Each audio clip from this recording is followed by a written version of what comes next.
Would you use the N-word out of interest? Yes. You would? I do quite frequently. You use the N-word quite frequently. too. Well, why? Other than the fact you're a despicable racist. Are you? Some would say I am. I guess according to the ADL, I'm a white supremacist. I'm a neo-Nazi. Yeah, well, if you use the N-word repeatedly, you are a racist then, are you? Sure, I'll embrace that. If that means forwarding, helping white people achieve freedom of speech, real freedom of speech, which, by the way, Shiloh Hendrix is being attacked on all fronts. They're trying to bring legal charges against her. They're trying to get her children taken away. So you were saying Carmelo Anthony, it doesn't matter. That's a different Sorry, but just to be thing. clear, you just said to me you use the N-word regularly. In what context? Right. Do you use it with black people? Yes, if it's appropriate. When would it be appropriate Uses it to use the about black N-word? people. When would it be appropriate? Anytime I feel like it.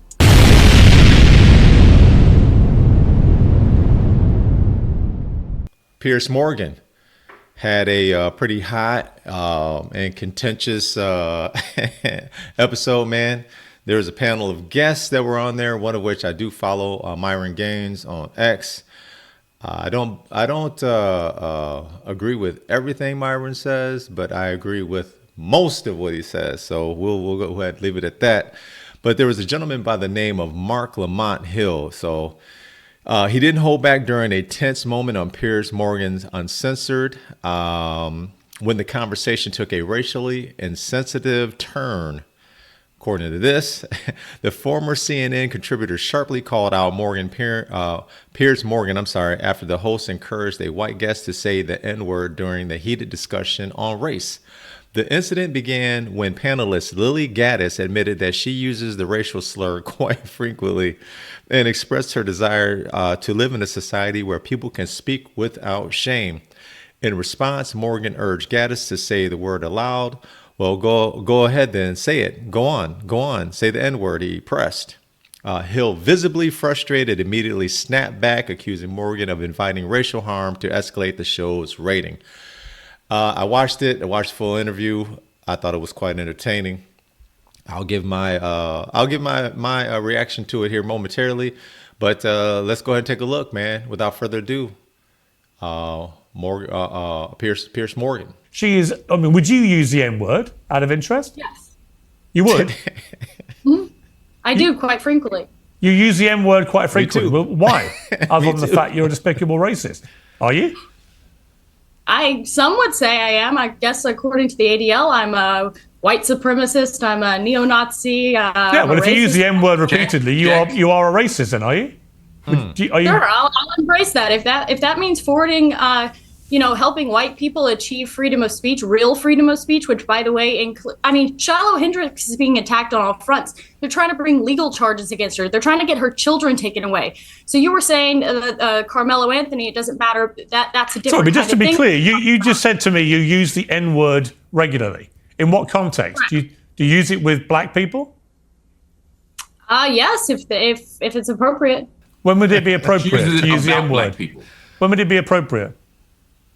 Anytime I feel like it. So you're an unashamed racist. Correct. Well, do you understand that makes you a despicable human being? I guess so. I don't really care. Why are we not talking about Shiloh Hendrix? Why are we talking about? Well, actually, I think you've moved it on in this debate very quickly to your own racism, which explains why you've supported her in public and why you've got all these views. You see no problem with a woman shrieking the N-word repeatedly because you yourself are a despicable racist, and you've just proudly admitted that with a smug grin on your face, which is pretty horrifying, actually, for most people to have to watch. And shame on you.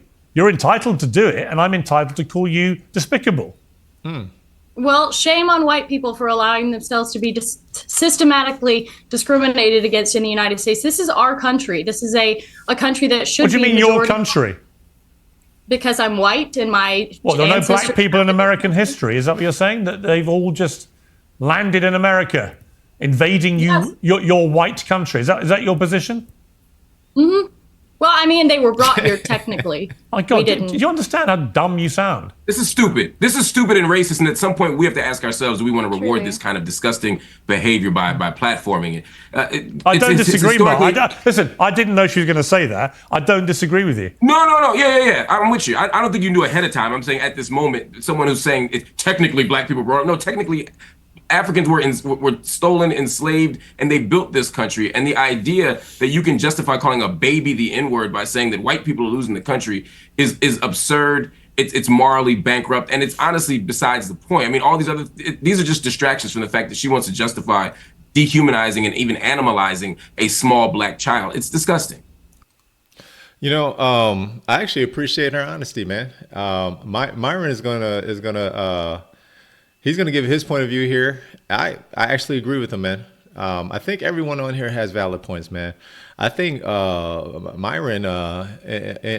Myron hits it right on the head, man. A bullseye, and you'll see it coming up here. I can appreciate Piers, his point of view. I do, but I appreciate her being candid, and I appreciate her honesty, man. I do believe that everybody has a little bit of racism in them, dude. I do, man. I mean, are we living in the real world or what? And I'm going to say this, man, because I am qualified to say it, man. I grew up in a predominantly black neighborhood, probably 90% black, probably 5% Latino, and the rest was sprinkled with, everybody else in one white family. But I can say this, man, the N-word, man, has got a hold on the black community, man. It's actually it's interesting, man. It needs to be studied more because I've actually thought this since I was a young man. Because I'm gonna say this, man. I know it's not popular, but I'm gonna say it anyway. Black people can say whatever the hell they want about any other race, man. They could say some of the most insensitive racial epithets about every other race, right? Every other nationality.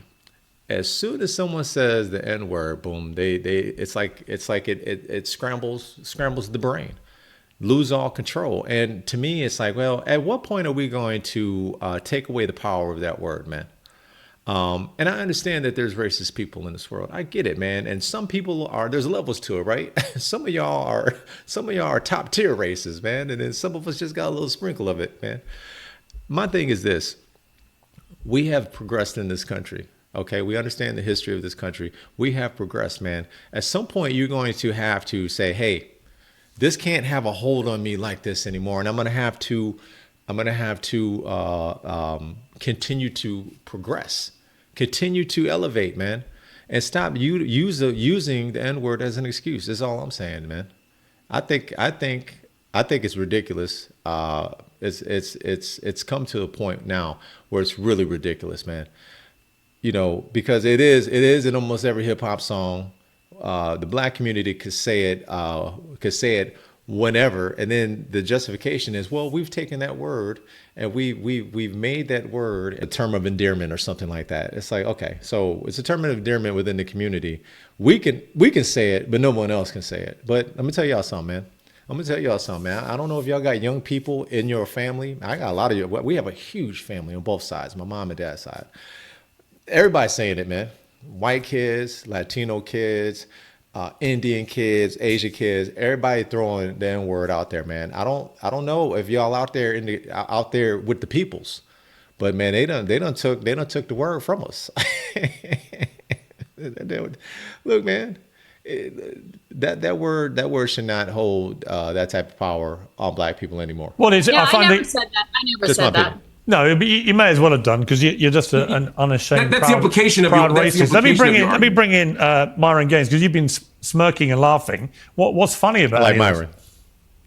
Well, I mean, I find it interesting that you guys want to virtue signal and wag the finger and say she's a racist and everything else like this. No, she admits she's a racist.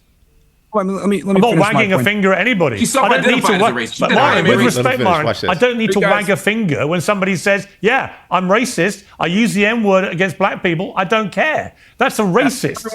I'm not wagging any finger. I'm not accusing anybody. She is admitting it proudly. Even you can't defend that, surely. everybody is racist to some degree. The reality is it depends on, a lot of people want to be politically correct. A lot of people want to sit there and say, I'm not racist at all. We all have biases. We all have stereotypes. We all make jokes. We all are racist to some degree. Facts. Now, how racist you are is a whole other situation, but everyone is racist. That's number one. Next thing I want to say, see, I think the Shiloh Hendrix and Metcalf situation is a microcosm of a much bigger problem. And that bigger problem is what I call systemic organization.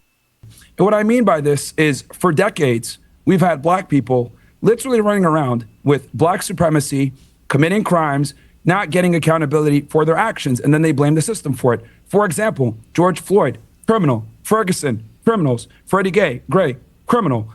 A lot of these people are criminals, and what ends up happening is they challenge a police officer, they get into a physical altercation, things go left, they die, something happens, use of force is utilized, and then they want to cry about the result. When in reality, it's not the police killing black people, it's black people killing black people. And if you want to talk about black on white violence, black people kill white people 2 times as much. And on top of that, most of the shootings in America, a lot of the times, are white cops killing other unarmed white men. So this whole systemic racism or police brutality or, oh, it's all so messed up. The reality is this.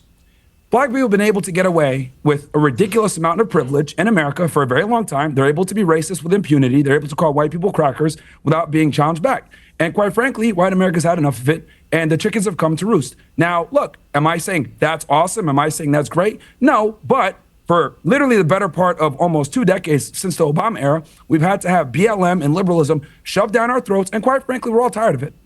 Right, but just to be clear, I agree. You would have no problem with one member of this panel openly saying she uses the N-word at black people with impunity and is proud of being a racist. You have no problem with that? My worldview on the protection of the First Amendment and freedom of speech overrides my personal feelings. She has the right to say That's fine. You can support the First Amendment, but you can also have a personal view. This is the thing, and I'll go back to what I was saying before. Black people have no problem saying racial epithets to anyone. They have no problem, man. No problem. Matter of fact, we'll laugh and joke about it and, at the expense of the other person. But as soon as someone says that N-word with the hard R, but that hard R, oh, man, no. Meltdown. Okay, so at one point, and probably in my life as well, when I was much younger, yeah, probably felt the same way. I don't feel that way anymore, man, because I think that word right there has such a hold on the black community, and it shouldn't anymore, man. It just should just be, okay, it was a horrible time in our country's history. But history itself, there's a lot of horrible times, man, and plenty of nationalities, plenty of different ethnicities have gone through horrible times. And I just think here in this country, man, it is a crutch, man, such a huge crutch. And there's a lot of successful black people in this country, a lot of successful black people who are just like, something, I'm just going to go for it. I'm not going to be limited. I'm not going to use racism as an excuse. Because a lot of people will use it as an excuse. They'll use it they'll do horrible shit and then blame it on racism, knowing damn well what they were doing is horrible shit. Like, hey, brother, you robbing that bank. You know damn well your ass was gonna go to jail if you got caught. But now that you got caught, you want to go ahead and use racism and use the history of black people in this country as a reason why you robbed the bank. No, it's like your kids, man. Like your kids will use every damn excuse in the book. And it cracks me up when they throw that, oh, I didn't ask to be born, man. If you don't get the hell out of here with that bullshit as excuse, I didn't ask to be born. Who the hell asked to be born? You just want to slap the hell out your kids, don't you? I feel the same way, man, when people use the N-word excuse with the hard R. Hard R. About what she said. My feelings are irrelevant. The Constitution is the Constitution. That's what matters. Oh, that's fascinating. Hold on. So when it comes to chastising black Americans about their behavior, about calling white people crackers, as you say, about their moral claims about the racist system, you can levy a judgment against black Americans for all the things they do. But when it comes to this woman saying the N-word, and this other woman endorsing it and saying that she herself uses the N-word, now all of a sudden we can only talk about the Constitution and the legal right. We can't offer any moral judgment against it. That's disingenuous. And it's as the only black American up here, that's quite frustrating to hear. Here's the thing. if you want to be soft and get offended by that, that's your fucking problem, not mine. Damn. Let me ask Rikki. We're not even. Let me ask Rikki. Rikki, this isn't about being soft any more than when you were desperately saving these white people. Hold on. This sensitive nature that you have is precisely why we have this problem. It's not about being sensitive. It's about I didn't articulate. Hold on. Let me finish, Myron. Let me speak and then I'll let you respond. Myron, I didn't articulate any sensitivity here. What I said, in the same way that you levied a judgment against black people, I'm levying one against the claims you're making. I'm no more sensitive than you were when you made your claim. I'm simply saying I disagree with you. And to immediately jump to you're being sensitive is just a distraction. I'm making an argument here. Just respond to my argument. No, and my argument to respond to that is this. Political correctness, liberalism, and making sure that we are politically correct and don't use certain words could offend people is precisely why we're in the situation that we're in. For decades, we've had to literally tiptoe around saying certain things around certain people, while the other group of people has been able to have impunity and be able to be as racist as they want to be, as violent as they want to be, without any type of consequence. And if you call it out, you're labeled a racist. The reality is this. Black people don't want to live around black people. I don't want to live around a bunch of black people. I move to neighborhoods where it's majority white because I know I'm safe. Now, this is uncomfortable reality that no one wants to say, so I'll say it for them. Black people commit a lot of crimes. A majority of the violent crime committed in the United States is committed by a small percentage of people, and they tend to be black men. Look, the reality is the reality. People don't want to say it, but the political correctness and being nice and not wanting to tell the truth is precisely this problem. And the reason why you're seeing all the support for Metcalf and Shiloh, etc., is because white people have not been able to step up and say what they want to say for a very long time because of what I said before, systemic, organized, where they don't take accountability for their decisions. Let me bring real quick, man. He's right. Think about this, man. I'll use my own situation. And family members and friends that like family members, right? A lot of us grew up in the hood, right? Okay. None of us live there anymore. Well, the majority of us don't. I mean, we got some old school elders that still live in these neighborhoods, but the majority of us made money at a young age. And what do? We bounced up out of there, man, because he's right. You know, I don't care what neighborhood it is. You know, we don't want to be in an unsafe neighborhood, man. And it just so happens that the neighborhoods that we grew up in predominantly were black, and they were unsafe neighborhoods, man. I've witnessed, well, I won't give too much away, but I've witnessed a lot of shit, man. Maybe been part of a lot of shit. And you know what? As you get older, you grow out of it. As you become a family man, you grow out of it. You have children. You don't want your children exposed to it. You want to keep your children safe, man. So you don't want them around the bullshit you grew up with. That's just a fact, dude. You know, a lot of successful blacks that I have met throughout my life, man, none of them still live in the impoverished neighborhoods that they came from. They don't, man. The marginalized neighborhoods that they came from. That's what you try to do, right? You try to become a success, and you try to build something for you and your family and take your kids and your family out of these marginalized neighborhoods. It's just a fact, man. It's truth. Truth hurts, man. We can all stand and say, hey, it is wrong to call a 5-year-old autistic black child the N-word. I mean, Myron, let me just ask you a question. I think this is a yes or no question. Correct me if I'm wrong. Do you think the woman was wrong to do what she did to that child in that park? I don't approve of that. But what I will say is that it's very important to understand the entire context of what led us to this position. Because again, Metcalf and Hendrix is a microcosm of a much larger problem. Earlier, we were talking about tribalism when you were mentioning Nick Fuentes' tweet. Here's the thing.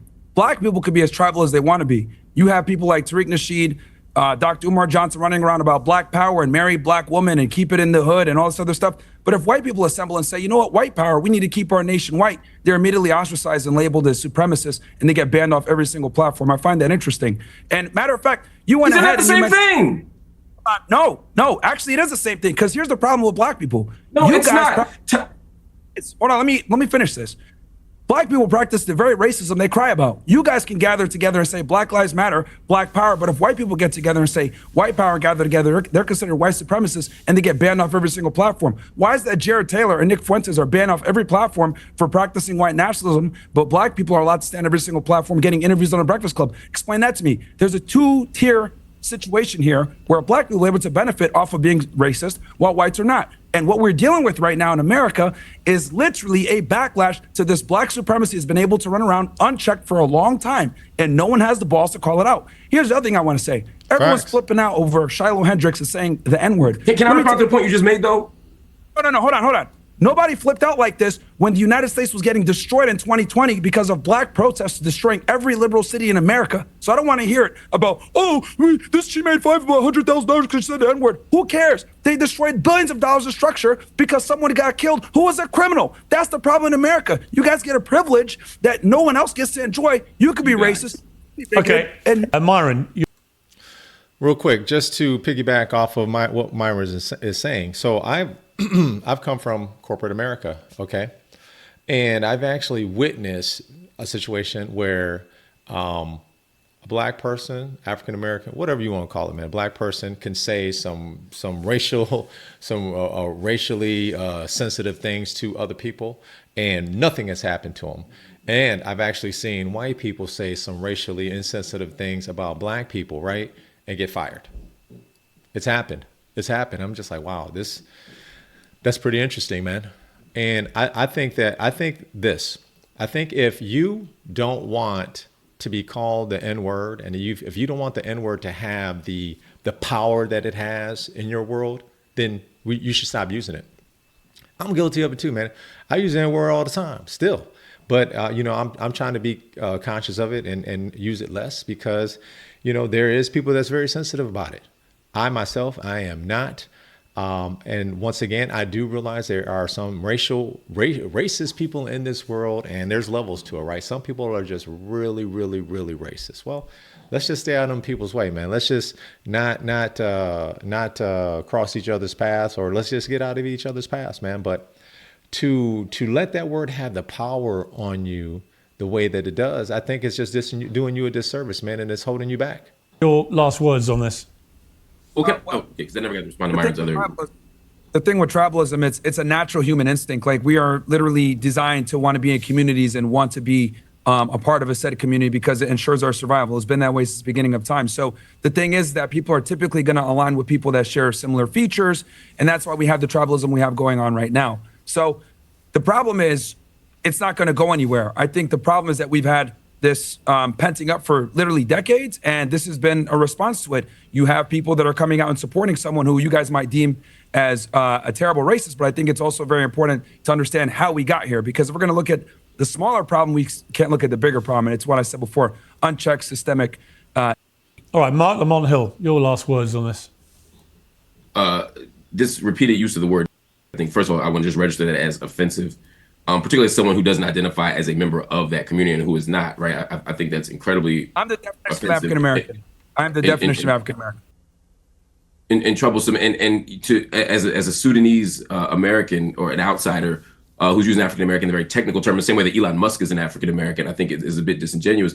But the bigger issue here, I think, is that this idea of equating of one side to the other side often loses track of this issue of power. To use his example, when Black people stand up and say, hey, let's build our own stuff. Hey, let's have a Black power movement. That is not the same as a white power. I'll let you speak uninterrupted. Let me finish, please, my Sudanese brother. So when a Black person says, hey, let's preserve our culture, I have no problem with Italians or Irish people or anyone else saying let's preserve our culture. But when we don't talk about ethnicity, but actual race, and when white people say let's preserve whiteness, it's an exclusionary practice. It's about preserving laws and practices and tactics that do harm to other people. A Black power movement was about opening stores and building businesses. A white power movement was a white power. That's the giga. A white power movement was about something very, very, very, very different. A white power movement included lynchings and included Ku Klux Klan, etc. So let's not pretend that these are opposite sides of the same coin. When white people say, let's save our country, and even using the language of our country, when Black people built this thing, when you say that, you're talking about forcing people out of the country. You're talking about laws that discriminate. You're talking about doing harm to people. Let's not pretend these are the same thing, just like these GoFundMe campaigns are not the same thing. I'm okay if everybody gets out of the GoFundMe industrial complex. I'd love that. But let's not pretend that supporting someone for a fair trial is the same thing as supporting a grown white woman berating and calling the N-word to a 5-year-old autistic black child. And the fact that everyone in here can't be unanimous in condemning that I totally says exactly agree. how they're not the same. I totally agree. I'm going to go to Lilly Gaddis and just ask you one more time. I mean, you've been so unashamedly proud of being a racist today, proud of using the N-word whenever you feel like it. You've had a bit of time to think about this. Is that how you want people to leave this panel debate, with thinking of you as a disgusting racist? I don't really care what people think about me. As long as you care about what people think about you, you have no power and you lose your country. What I care about is freedom of speech. And if you're not allowed to say the most offensive things in this country, you do not have freedom of speech. I don't care what anybody says. So that's the main crux of this situation. That's what I care about with this situation. It is, we have lived for far too long in a country where you can have your life destroyed. And people say, oh, she doesn't need this money. Her life's destroyed, by the way. She'll never be able to get another job. She's got children to have to support. And I don't want to live in a country where you can say an inappropriate, rude thing, which, by the way, black people can say things to white people all the time and they never get canceled. There's no backlashing about this. I want to live in a country where people are allowed to say what they want unashamedly. And you will well, go not on then, have say it. Say you the will M- not have Go on, free say, speech. go on. Say the M-word. Go on. No. hang on. Don't invite. No. No. I don't want you to invite this woman to say a racially harmful term in front of me, because I'm the only on here. So if she says it, I'm the victim of it. So please don't invite her for ratings to call me the N-word, because that's basically what it's going to be. There's a bunch of white people up here. You and one Uncle Tom on the left here, and asking her to say the N-word while I'm here is ridiculous. You would not sit here with a Jewish person and say, please use a Jewish slur in front of this Jewish. It's ridiculous. I understand you don't have any bad intent, Piers. I understand what you're trying to do. But we already know she's racist, and I don't want to invite a racial harm to me. I hear you, and I accept that, and we'll leave it there. Thank you all very much. She is, I mean, would you? Brother snapped. He snapped, man. He snapped. He's like, don't invite her up here to say, what do you say? I'm the only N-word up here, man. That's what I'm saying, man. We allowed to call ourselves the N-word, call everybody else the N-word, because supposedly we have adopted this word, right? And we have turned that word into a term of endearment. So that justifies it, right? Look, if it's a bad word, then let's just not use it, or don't let that word have that type of power, because the reality of it is there's people who is racist in this world, and there's levels to it, man. There's levels to it, man. Some people are really, really racist, and some people just got a little sprinkle of it, man. They might say a racist joke here and there, and sometimes the racist jokes are funny. They are.